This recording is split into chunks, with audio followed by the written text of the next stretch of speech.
Welcome to World Affairs Today, brought to you by the World Affairs Council, Washington, D.C., a leading forum for global education and international affairs.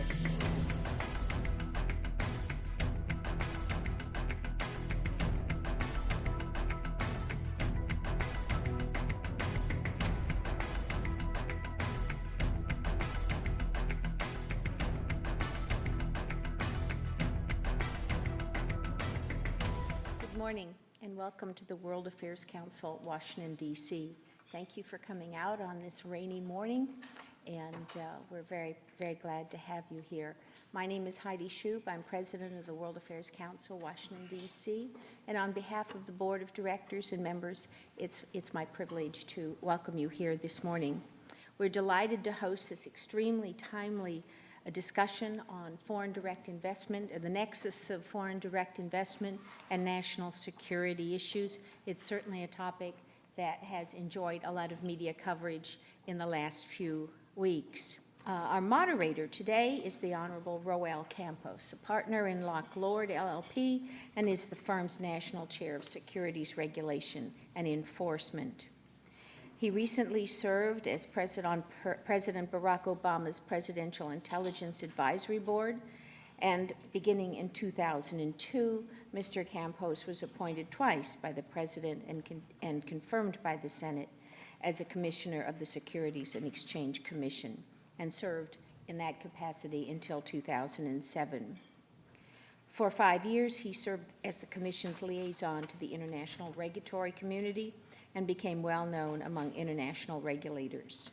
As a matter of full disclosure, I will tell you that he is also a member of the World Affairs Council's Board of Directors, and in that capacity, he is moderating today's event. So I will just thank him for doing that and welcome our distinguished panel and turn it over to Roel. Thank you, Heidi, and it's a pleasure to be here with you today.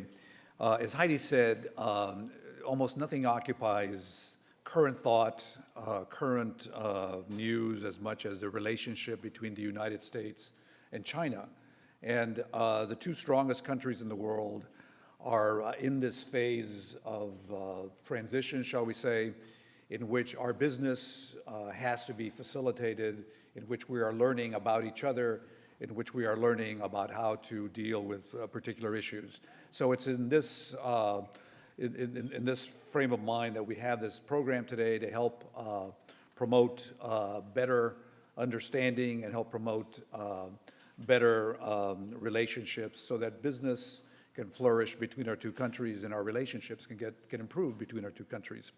So we're very fortunate in having two of the senior executives from the SANY group. The first individual that, and both of them are going to address us today, both Mr. Xiang and Mr. Wu Mr. Wu will have their own separate speeches today.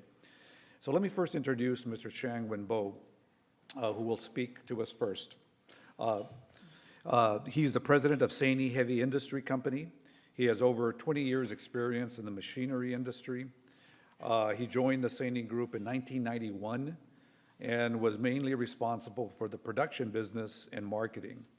He's held various positions in the SANY group, such as the standing director and general manager of the marketing department, general manager of SANY Heavy Industry, and executive president of the SANY group. He will tell you his beginnings are very much like the American story. He began humbly, and the company began as a small welding shop at one point. And now SANY employs thousands of people across the United States. Mr. Xiang Wenbo is frequently the public voice, and Forbes refers to him and is on their list of billionaires. So that's something he doesn't like to talk about, but to let you know. So it's my pleasure and honor to present to you Mr. Xiang Wenbo.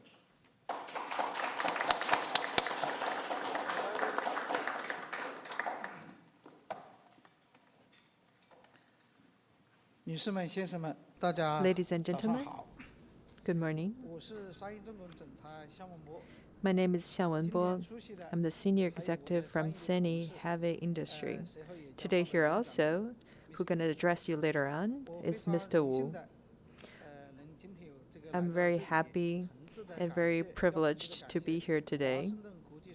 And I would like to thank you for World Affairs Council to hosting us. I also thank Roel Campos, the former SEC Commissioner, to facilitate this event. I thanks for every dignitaries and distinguished guests who present themselves today, and for all our friends who are into U.S. and China. Today, I would like to speak to you about the China Dream. Regardless of in the U.S. or China, people who believe that in the same Horatio Alger story, that you can begin life with few material possessions, but if you work hard enough and take calculated risks, stay focused on a plan, and you can build a company that is larger than any individual and create great wealth and benefits for the many. Of course, with the creation of a great company brings many responsibilities to others and to society. I believe that the people of China and U.S. are inextricably connected by the energy and spirit of this common dream.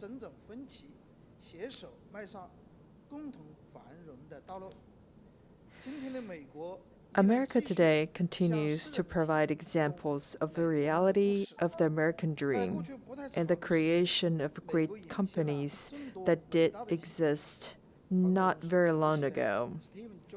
Steve Jobs and Apple, Google, Facebook, Intel, Whole Foods, Costco, and many more.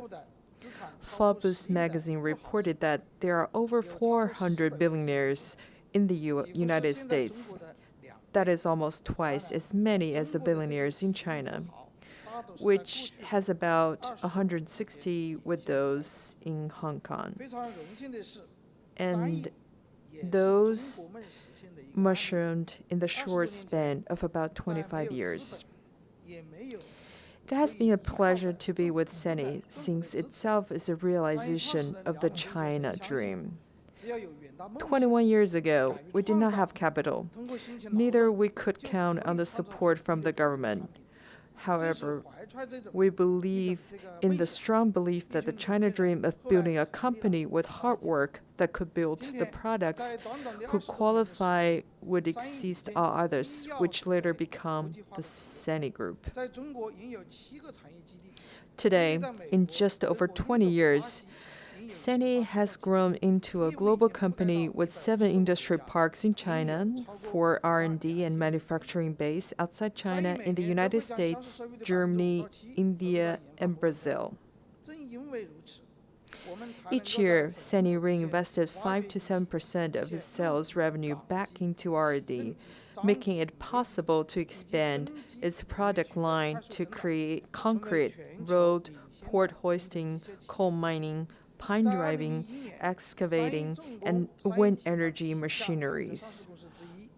In 2011, SANY Heavy Industries, one of 2 of the publicly held subsidiaries, became part of the Financial Times 500 list, with a market capitalization of about $21.58 billion. To that end, SANY has established 15 logistics centers and spare parts warehouse, creating a worldwide logistics and service network. In 2012, SANY, teaming up with CITIC Private Equity Advisors of China, successfully purchased Putzmeiser of Germany, one of the world's largest concrete pump manufacturers, in a transaction worth $475 million. This acquisition makes SANY becomes the unquestionably #1 concrete machinery manufacturers. In 2007, SANY established SANY America Inc., located in Peachtree City, Georgia, with over $30 million initial investment. Over the years, SANY invested more than $60 million in SANY America to build a 228-acre campus that includes 340,000 square feet of manufacturing space and 4,000 square feet feet of office space, in which it could accommodate over 200 staff, over 75% of which are Americans. SANY America's mainstream marketing products are crawler crane, rough terrain cranes, and excavators. The specific design model 8300 crawler crane and model SRC 865XL rough terrain crane for the U.S. market has been listed on the 2011 U.S. 100 construction machinery. On the list, not only SANY is the only Chinese manufacturer, but also its crawler crane is the only crawler crane who received the award. In 2012, sales of SANY America's crawler crane made up 8% of U.S. market share, ranked number 5, and its hydraulic excavators have reached the mass production phase with a 300-unit annual product line available. Since SANY America was established, the overall accumulated sales have reached over 100 million sales. After 2012, the acquisition of Pussmeister, 2 more facilities were added on. One in Steuben, Wisconsin, and the other in Santa Fe Springs, California. SANY has several other current projects that are ongoing in U.S. First of all, 10 megawatts Texas wind farm project near Lubbock. Secondly, 8 megawatt Colorado wind farm project near Walsenburg. Wanzak is the BOP company from U.S., ATS as transportation company from U.S., Usiri as the owner. Third one, potential 20 megawatts Texas Pleasant Hill project near Pulack. Tri-Global as original developer intended to hire U.S. companies to do construction and transportation. Altogether, SANY currently employs several hundred Americans in the U.S., and over time, SANY has the potential and capability to create thousands of jobs in America. SANY is so welcomed by countries in Europe, Africa, Latin America. From a Chinese perspective, the business climate in America for Chinese investment is not really ideal. Clearly, espionage and cyber hacking concerns are increasingly impacting the U.S.-China investment relationship. In February this year, a private security firm in Mandarin released a report that asserts systematic cyber attacks originating from a military address in Shanghai. Following the report, the U.S. government and business executives have increased the rhetoric against the alleged Chinese government sponsored cyber theft. We at SANY respect and understand that every country in which we do business has national security concerns. We accept, without question, the national security judgment made by government authorities such as CFIUS. However, as my colleague Mr. Wu will discuss further in his remarks, SANY believes that CFIUS should be more transparent about its rules and permit settlements that allows for clearly divestitures of ownership when CFIUS objects to foreign ownership. Despite the troublesome climate for Chinese investment in the U.S., activities are high. Thilo Hammerman of Radium Group reported in April that in the fourth quarter 2013, Chinese firms completed 8 M&A transactions and 9 greenfield projects, together worth $2.2 billion.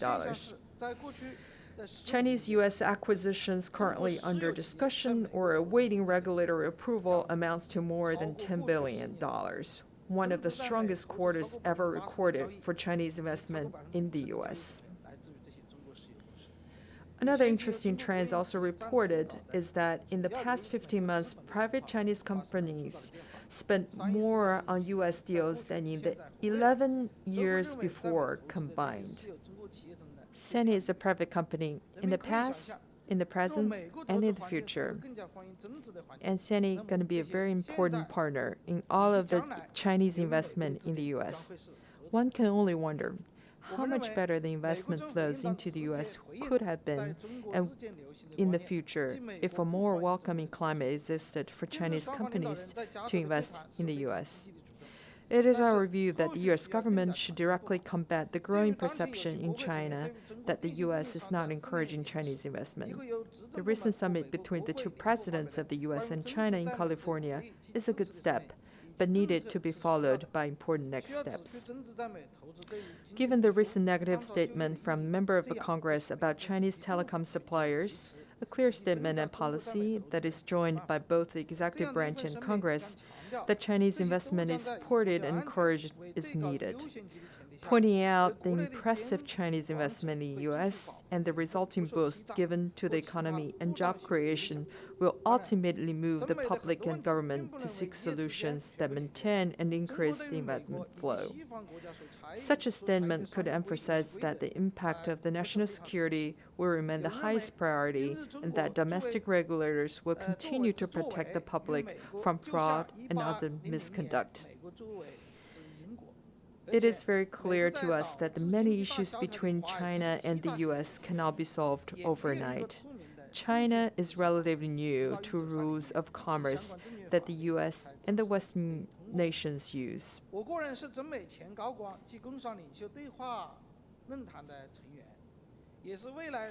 I myself am a member of the previous dialogue forum between Chinese government officials, business leaders, and their U.S. counterparts. And also, I'm a member of the U.S.-China Economic and Trade Relations Seminar for the next decade. From my personal perspective, the trust issue between U.S. and China would be a critical obstacle to hinder any normal, healthy economic and trade relations development U.S. and China would otherwise enjoy. U.S. and China are two countries that have extreme difference as the world is diversified. In order to have a friendly Sino-U.S. relations, we have to respect each other and learn how to embrace the difference. In focusing on investment and business promotion, it will be understood that investment can be encouraged in spite of slow progress on the areas of national security issues, cyber hacking, and intellectual property theft. On July the 10th, Sino-U.S. Strategic Economic Dialogue was held in the U.S.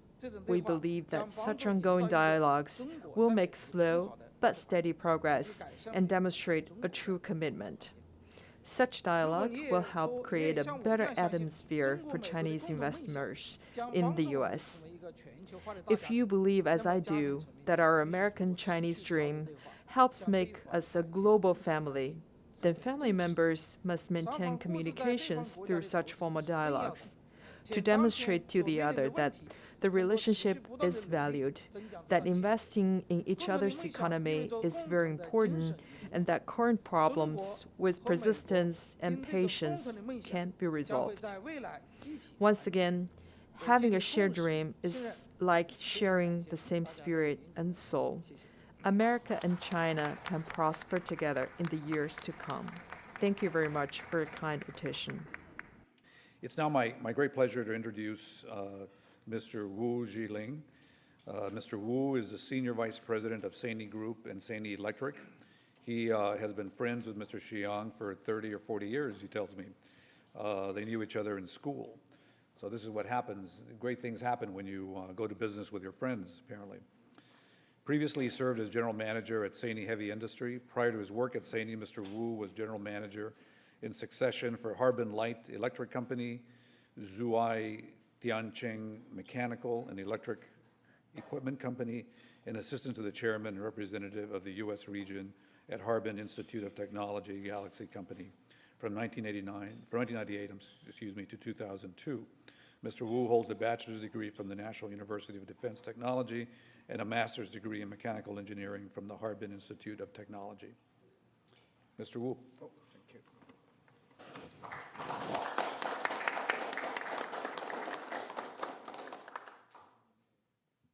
女士们、先生们，早上好。 Ladies and gentlemen, good morning. My name is Wu Jialiang.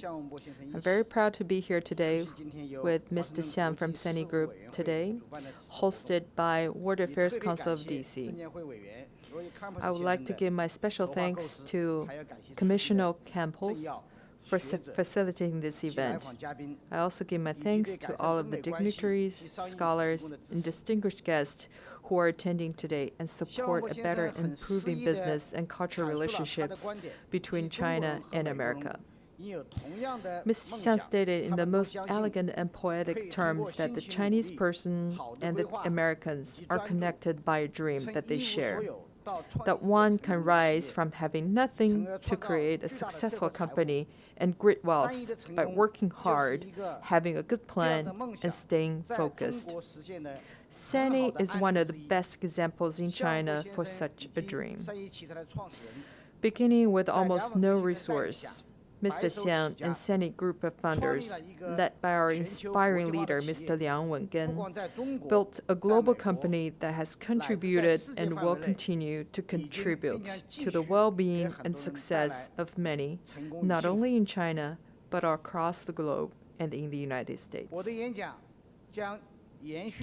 In my remarks today, I'll build on Mr. Xiang's brilliant theme that the Chinese and Americans are sharing one same dream.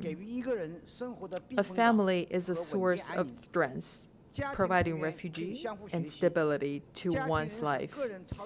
Family members always learn from each other, making each individual more capable and providing the roots and foundation that fosters growth and wisdom in our endeavors.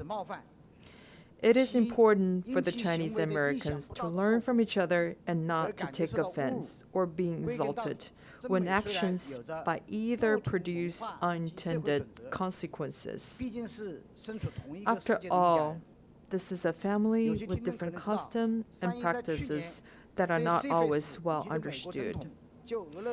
As many of you know, SANY has filed a lawsuit against CFIUS and the President of the United States in relation to Ralph Butter Creek project in Oregon. We learned so much from this experience. I do not plan to discuss the details of the lawsuit. In looking back, SANY may have made several errors and not obtaining or heeded good advice. Today, I will not complain about the treatment of SANY by CFIUS. Instead, discussing the lawsuit as would a concerned family member would be.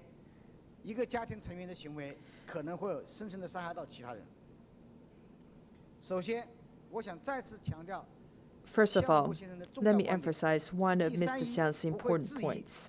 SANY does not question the right of any country in which it does business to determine its national security concerns.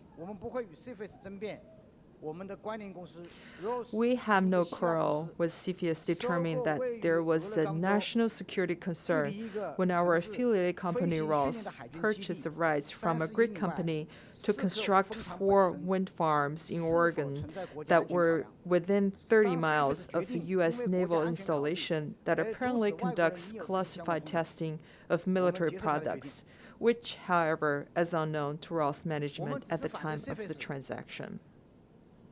Instead, we objected to CFIUS' decision not to let SANY Ross divest of its ownership by selling the site to an American group, with the improvement that we had made to the sites, to allow SANY to recover of some of its costs. The CFIUS order, in fact, commanded that we destroy the valuable concrete foundations that we had constructed on the site, costing SANY millions of dollars and other improvements before divesting of our ownership. We cannot know for certain, but it appears that CFIUS wished for us to suffer damages beyond the transfer of ownership, probably because we hadn't partially constructed the sites without CFIUS prior permission. We believe that if SANY had sold and divested its ownership to an American company with a partial construction, there would have been no other security concerns. And surely, concrete foundations did not pose a security concern. We at SANY have long admired Americans' rule of law. We note that government cannot take property away from an individual without providing notice of its intent and why it is doing so. And the government must allow an explanation from the owner of defend its rights to maintain the property. This is called dual process. This is a much admired principle that helps attract foreign investment into the U.S. because foreigners know they will be treated fairly under the rule of law, and the domestic individuals will not be favored over foreigners. We and SANY know and respect the authority of CFIUS and the U.S. President. However, like a family member whose relative has taken action that hurts the other, we filed a lawsuit to, in effect, have a discussion with CFIUS and the President about whether national security could be better served in alternative while allowing us to recover some of the costs. Even if our U.S. deal counsel did not advise us getting approval in advance, which is not mandatory anyway, why should the U.S. government take away our property and punish us without some form of due process, which is required under American law? Of course, that is a question before the D.C. Federal District Court in our case, whether due process rights exist under the CFIUS law that provides great discretion to the government in finding national security concerns. Our situation is somewhat like a guest who enters a family member's home and inadvertently enters a room for which the owner has a rule that prohibits others from entering. Instead of being forgiving and accommodating or allowing the guest to defend himself, the owner orders the guest to leave the house immediately and forfeit his asset. The owner may have these powers, but is it wise and necessary to treat the guest and family member so harshly, denying him the opportunity to defend himself? Clearly, we have learned from our experience with CFIUS. We will accept the judgment of the court as to our rights to due process under American law. As Mr. Xiang stated, we at SANY want to be able to invest and build in America and help ourselves and America and its workers to prosper. Mr. Xiang made two outstanding suggestions that will be a statement by the American government and business that Chinese investment is welcome in the United States and that there will be a long-term dialogue between the U.S. and Chinese governments and their business leaders to consider how to make progress on large issues of national security and cyber theft. I would like to add another thought to improve doing business in America. One, very respectfully, the CFIUS process should be more transparent. Without disclosing classified or sensitive information, CFIUS should do a better job explaining what its process and procedures are and when it believes it can force a taking of property under its authority. My second thought is broader.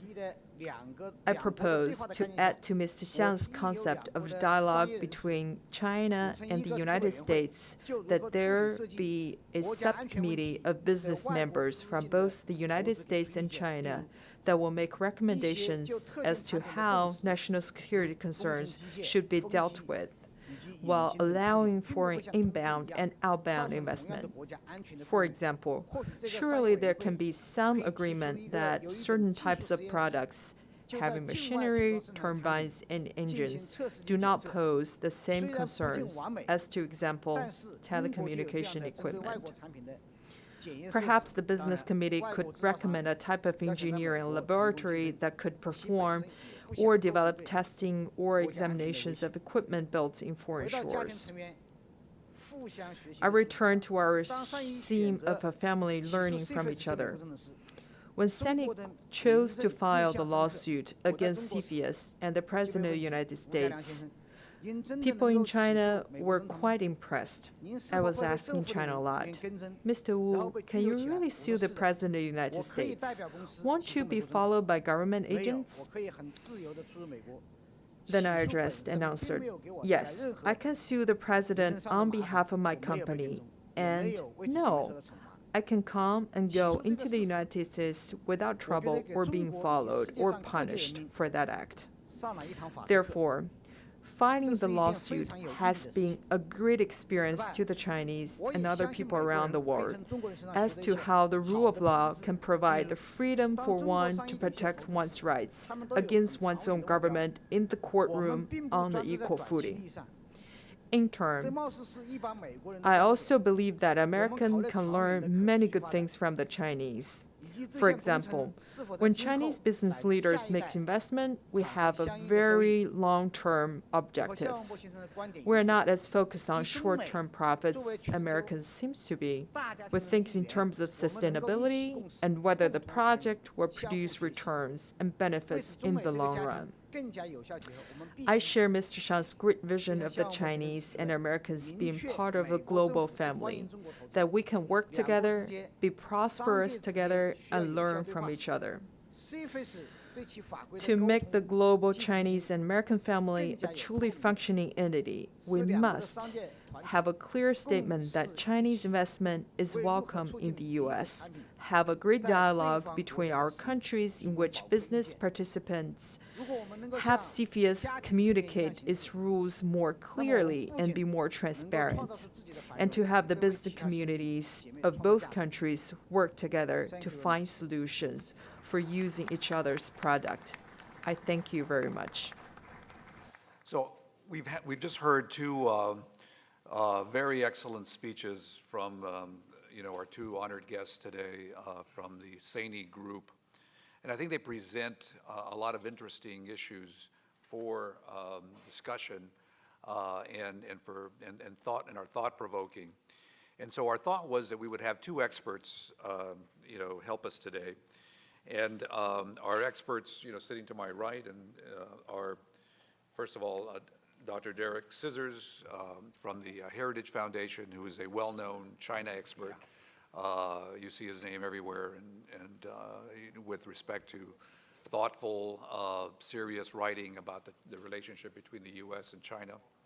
And we're very happy that Dr. Scissors could, find the time to make it here today. To his right is Chris Simkin. Chris is an individual who has been with the Department of Justice, got to know the CFIUS procedures extremely well, worked, I think, over 200 items of cases involving CFIUS and foreign issues regarding foreign ownership in the U.S. So I thought that these two gentlemen today would help us give context, perhaps share with us their perspectives of these great issues that affect the relationship between the U.S. and China. How can we do business, but yet how can we deal with these concerns about national security? So just a few things to be aware of. The importance of Chinese direct investment into the United States is very evident today because as of the end of the last quarter, first quarter of 2013, it is estimated that over 32,000 American jobs have been produced by Chinese firms in the United States. That's a significant number. And the other aspect to that is that the trends are all up in terms of investment. I use figures from the Rhodium Group's China Investor Monitor. Additionally, this source also reports that direct investment from China since 2007, just to give you a sense of the trends, is up as much as 1,300% if you take into account the indirect sources. If it's just direct, it's at least 7 times what it was in 2007. And in the first quarter, that's the end of March of this year, it was reported that over $2.3 billion in deals are in the U.S. pipeline from China in first quarter 2013. As of April 2013, deals worth around $10 billion are currently pending. One of those is AIG's Aviation Leasing Unit, ILFC, which would involve $4.2 billion and a 40% stake. You may have heard also that GM's building in New York is being sought by a Chinese group, and it's a $1.2 billion investment should that occur. However, to say the obvious, in spite of the obvious benefits of direct investment from China, there's an uneasy tension, which I think we all have become accustomed to, and we certainly read about it. And these are serious concerns about espionage, theft of intellectual property, and cybersecurity. Last week, for instance, a federal grand jury, as Mr. Xiang noted, indicted Sinovel Wind Group Company of Beijing on charges of stealing technology from American Superconductor Corp of Devens. Earlier, Congress and domestic leaders in February and March were very loud in condemning Chinese practices after the private security firm Mandiant released a report that indicated systemic cyber attacks originating from a military address in Shanghai. Of course, the recent announcement of U.S. pork producer Smithfield by China's Xiang has also stirred public concern that Chinese ownership might somehow affect food safety in the U.S. Politicians on both sides are concerned about the business climate, as witnessed recently by the California Sunnyland Summit between President Obama and Chinese President Xi Jinping. Many experts worry, however, that foreign investment review by the U.S. may become politicized, and so that is an item that we'll deal with today. And I think, as you heard from Mr. Wu, there is a lawsuit pending involving a SANY affiliate, Rawls. And in that situation, perhaps the best way to describe it is that there was an attempt by the SANY-related company to purchase 4 Oregon-situated wind farms. And SANY ended up suing afterwards, not so much because national security was found, but because they were concerned that they were not given the opportunity to divest and transfer their property to an American owner during the discussions and during the review by CFIUS. So let's begin, and I will try to stay out of the way of these two great experts, but I want to prompt their perspectives. So, Dr. Scissors, what's your perspective of Chinese investment in the U.S.? Where's it going? What are the benefits to the U.S. from your perspective? What are the hazards, if you see any? So we have Chinese investment, stock of Chinese investment at over $50 billion in the U.S., outside of bonds. Treasury bonds is a separate issue. Is that really important to the American economy? No. The American economy is worth about $70 trillion. People use GDP. GDP is a bad statistic. You shouldn't use it. You should use wealth. But that's not really the question. The question is whether the Chinese investment is good for the American economy, and the answer to that is yes. And so, step one on this is if an investor in China and a partner in the U.S. want to make a deal, first of all, they're making a deal that's good for them, otherwise they wouldn't do it. And second, it's not the U.S. government's business to get involved except in special circumstances. So is Chinese investment really important to the U.S. economy? No. But is it good for the U.S. economy? Yes, it is. And therefore, we have to be very careful about what reasons we use to block it. And just to talk about harm, when there are national security threats that are clear and well-defined, that's a reason to block any investment, whether by a foreign entity or a domestic entity. We've seen this in the situation with Sprint and SoftBank. But those national security reasons should be very precisely defined. And I think what's going on in the SANY case is the spelling out of our national security concerns took too long, and it was vague. So the U.S. policy may be right, but its implementation was flawed. And if the implementation is going to be flawed, we're not going to get as much benefit out of Chinese investment as we should. Chris, could you give a little background on CFIUS for the audience that maybe aren't as familiar as you and Derek with it, and also perhaps how CFIUS would approach a decision having to do with foreign ownership of any business here in the United States? Sure, and I'm happy to be here. Thank you for the invitation to participate. CFIUS, although it sounds like a disease of some sort, is the Committee on Foreign Investment in the United States. And in broad strokes, CFIUS can review a foreign acquisition of a U.S. business and decide whether there are national security concerns. And CFIUS has the option to either, CFIUS is a committee that advises the president. Ultimately, the president can block a transaction or unwind one that was completed. They can let it go through and say fine, and once CFIUS says okay, then the companies have a safe harbor so that there's no threat of it being unwound later. But often in hard cases, really in the spirit of both addressing national security, but also furthering the U.S. foreign investment policy of welcoming foreign investment, they try to come to some sort of mitigation agreement where CFIUS and the parties work out some ground rules that will address the national security concern.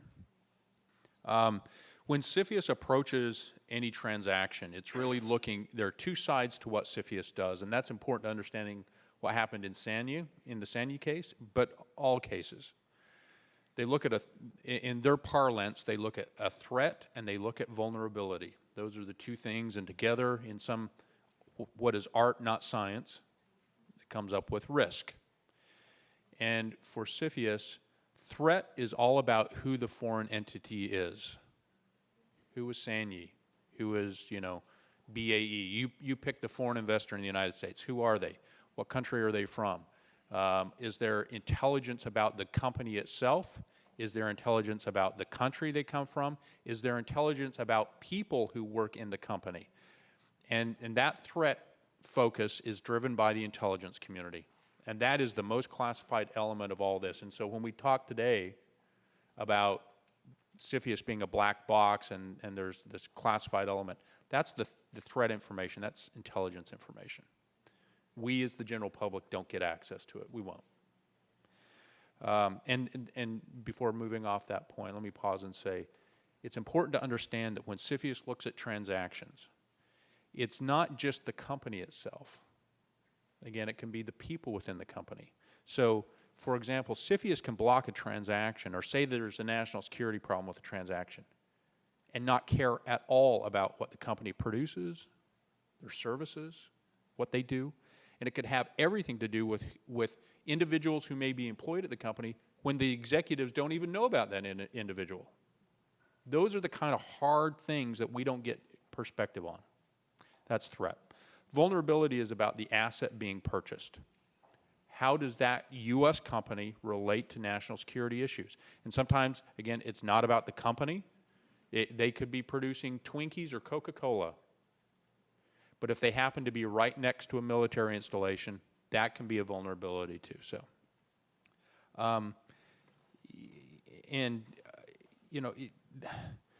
watching CFIUS go through this process is tough because it's hard to understand everything they're doing. But in general terms, on Roel's question, CFIUS could do a better job of articulating those elements of that analysis or opening up input on those elements of that analysis that are not classified, like the vulnerability piece, and that's a way to proceed. One of Mr. Xiang's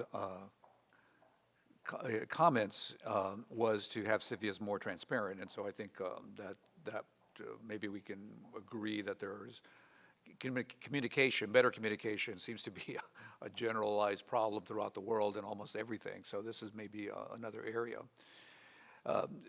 Just a transition, and I want to come back in a second to the broad relationship with Dr. Scissors, but Chris, in this case with SANY, we have a situation, again, I don't want to get too much into a legal case discussion because I don't think the audience could probably take it this early in the morning. But is it possible for SANY to resolve, well, let me put it this way, for CFIUS to resolve problems by allowing an early divestiture and having ownership go to another American party? And when they don't, again, just in generalized terms, what can you conclude from that? Yeah, certainly CFIUS has, beyond just the president ordering divestiture, CFIUS has asked for divestiture. We use this statistic that there's only been 1 or 2 such orders from the president in the last 30 years. That doesn't take into account the multitude of times where CFIUS has said, hey, the piece of paper we send to the president is going to recommend an unwind, and the parties do it voluntarily. That can happen, and CFIUS does make those requests sometimes.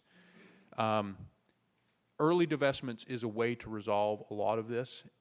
As an outside observer, I deal a lot in CFIUS matters now, and I ran CFIUS from the Justice Department perspective, and but I wasn't involved in this case. So from an outside perspective, it felt to me like divestment here could have resolved the issue, and simply turning the wind farm site over to U.S. investors. We don't have the benefit of seeing everything that CFIUS saw, so it's a little tough to second guess them. And again, it could have nothing to do with the concrete or the equipment. It could have things to do with the people who may be behind. You know, who knows? There are a variety of things, but clearly, divestment to U.S. entities is a way to mitigate. And one could even argue that CFIUS, that if that was the resolution, if that was the way companies want to resolve some sort of concern, from a legalistic perspective, one can argue the companies can just do it and CFIUS would lose their jurisdiction over it. But that's a legal argument. Dr. Scissors, so there's so much going on in the environment, as I mentioned, in terms of the different concerns, whether it's cybersecurity or intellectual property theft. You think a lot about the relationship between China and the U.S. How do we make progress in this area, without bounding you? Mr. Xiang, of course, endorsed the dialogue that's ongoing, and Mr. Wu mentioned the business participation in the dialogue. Is that a good start or a place to be? Let's use yesterday's announcement. This is a very timely event, by the way, so congratulations to the World Affairs Council for anticipating this, or just getting lucky. Either way, the same thing. Bilateral investment treaty negotiations are going to be broadened and restarted between the U.S. and China. That's potentially very important, and it's potentially a total waste of time. We've already had 5 years of bilateral investment treaty negotiations, and they haven't accomplished anything. So what's the core of this? And the core of this is I think, reflects well on SANY. It may not reflect well on the last Chinese government. China has to be perceived as engaged in pro-competition reform, not just reform. Reform can mean anything. We have reform in the U.S. where someone would say we're reforming entitlement programs, and I just want to cover my ears. So reform is not the point. I was in Beijing before I went to Changsha last month talking about the reform has to be pro-competition. If China is engaged in pro-competition reform, the political environment in the U.S. changes. The political environment in the U.S. was very pro-China, late 90s, early 2000s. The WTO accession. It has become quite negative even in the business community because the last government was perceived as not being engaged in pro-competition reform. Premier Li has said we're going to reform and it's going to hurt and we're going to stick to it. This is very encouraging language. If you get that Chinese reform, then I think the burden shifts to the U.S., where the U.S. has to say, we're not going to be able to snap our fingers and solve all these problems. And where's the priority in the United States? Is it cyber? That's a reasonable priority. Is it currency, which I think would be a mistake? Is it subsidies to state-owned enterprises, which is something that probably bothers SANY as well? Is it intellectual property? If we see reform starting and then we get a U.S. priority, we can move forward on things like a BIT. And a BIT, of course, would apply investor protections to companies like SANY. It would change the operation of CFIUS with respect to Chinese companies over time. And so once we have reform in China, some focus on the U.S. side, we can address a lot of these problems. To strike a cautionary note, if we don't get reform in China, or if American policy remains scattered, like one day we talk about this being important and the other day we talk about this being important, and it's a moving target, then I'm afraid we're going to see more of these kinds of events where Chinese participation in the American economy is viewed with initial suspicion. Can you describe, maybe not everyone in the audience understands the bid that you were talking about and how that could be helpful? Sure. A BID stands for a bilateral investment treaty. The U.S. has bilateral investment treaties with a number of countries. They cover investment and tend to be less wide-ranging than a free trade agreement. So if you might be familiar with a free trade agreement, one has trade, one has investment. That's an obvious difference. Free trade agreements tend to be broader. The U.S. does not have a bilateral investment treaty with China. The U.S. has long sought protection for its own investors in China. There are a lot of problems with American investment in China. Now, as we've been discussing, and SANY is at the front of this, there's a surge of Chinese investment in the U.S. So the Chinese side has said quite correctly that it's more appropriate to be discussing how investors in both countries can be protected. What can they be protected from? Arbitrary government actions. Oh, I'm sorry, we changed the rules. You're out of luck. Oh, you know, we used to treat foreign investors equally, but we're having an economic downturn, so now we're not going to treat foreign investors equally. These are things that happen all over the world, not just the U.S., not just China, not just in our relationship. So bilateral investment treaties, the idea is to protect investors in your country from this so that they feel secure, that the environment is stable. I think a good bilateral investment treaty between the U.S. and China would be a wonderful thing. As everybody was saying yesterday, it's going to be very hard. And so we shouldn't jump to conclusions that all is well, we're starting negotiations, but it is a worthy goal that companies in both countries can feel more secure about their investments overseas. Terrific. Maybe I can get from both of you, given the national security concerns, is there a framework, is there a way forward to deal with these items? It seems like we have a report, you know, gee, all of the telecom companies from China are suspect, and it sort of just stands there and pollutes the environment. Is there some way to deal with this concern in a progressive way that makes accomplishes and is productive? Do you have any thoughts about that, Chris? What? Okay. I was going to say, Oh, I have a go more ahead. general answer. Yeah. I think probably a more specific answer. Right. First of all, we're going to make progress over time just because of knowledge. And Chris said this very well. The U.S. CFIUS evaluates the companies as a whole, the environment that they're in. Chinese investors are new to the United States. And when you're looking at a national security perspective, and you're looking at risk, if you don't know something, there's a risk. If you don't know about this new investor, you've never dealt with these people before, you don't know their officers, you don't know their employees, there's a risk. And the job of national security protection is not to say, well, they're probably okay. The job is to say, I don't know, therefore there's a risk, and we need to take actions appropriately. So the one step that's going to help is just familiarity. And at the beginning of any investment relationship, there are failures, there are bumps. This is true with China investing in the U.S., it's true with the U.S. investing in Burundi, it doesn't matter. So we're going to get better over time with more familiarity, and events like this are helpful. The other thing is that the U.S. does need to, as a general policy statement, and I don't want, Chris is going to talk about specifics, we need to think about where we think the main national security risk lies. Is it in telecom? Fine. Then say we have a higher standard in telecom than we do in other areas. But be clear, be transparent about it, and inform the Chinese side of evolution in a timely fashion. I'll give an example that doesn't have anything to do with China. There are advances in biotechnology now that are nerve-wracking, shall we say, for the whole world. And it may be that the U.S. is going to close off its biotechnology sector, not to China, to everybody, because we're worried about national security. If you give warning, if you provide information, if you allow companies to disinvest as necessary, that's much more positive than if you suddenly say, well, there's been a change, you're out of luck. So we need more thought from the U.S. on this, and I think the experience we'll get from having more investment from China is going to improve the national security environment, and I'll let the specifics go to Chris. Thanks. Well, before getting into more specifics, I'll add to the general a bit. There is an evolution in the national security view to foreign investment. There's always this evolution. CFIUS was formed and forged in the context about worry of Japanese investment in the United States.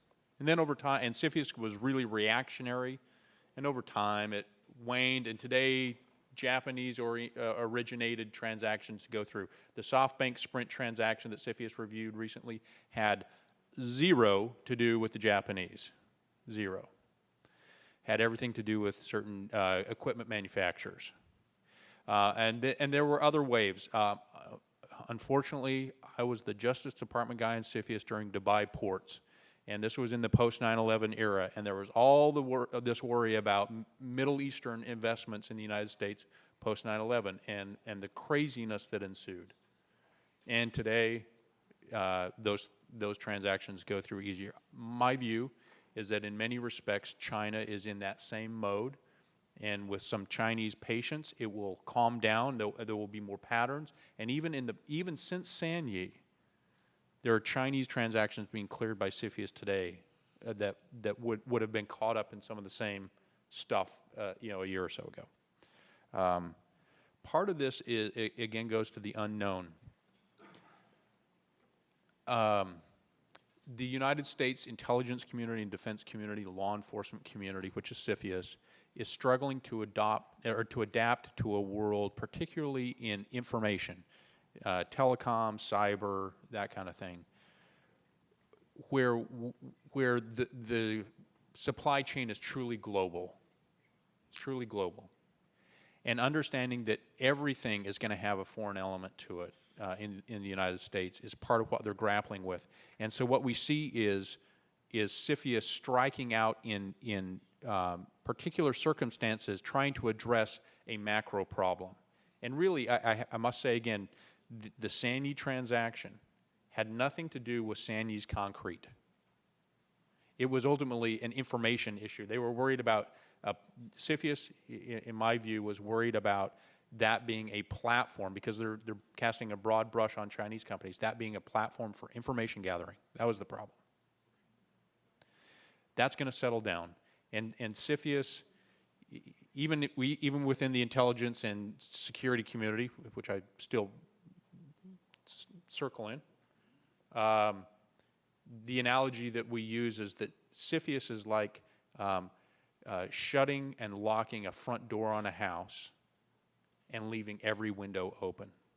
Because from a truly national security perspective, there are so many different ways that our national security is compromised than just this foreign investment.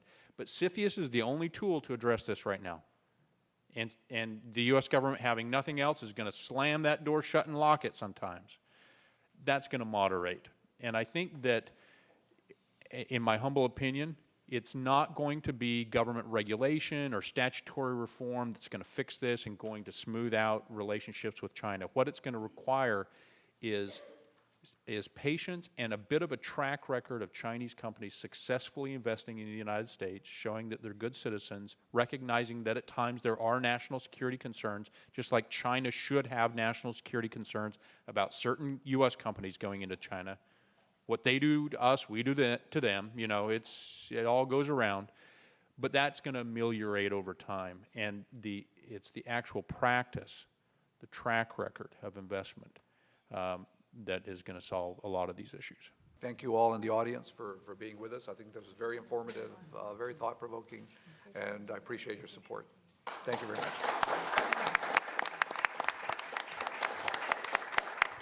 Thank you for joining us for World Affairs Today, a production of the World Affairs Council, Washington, D.C.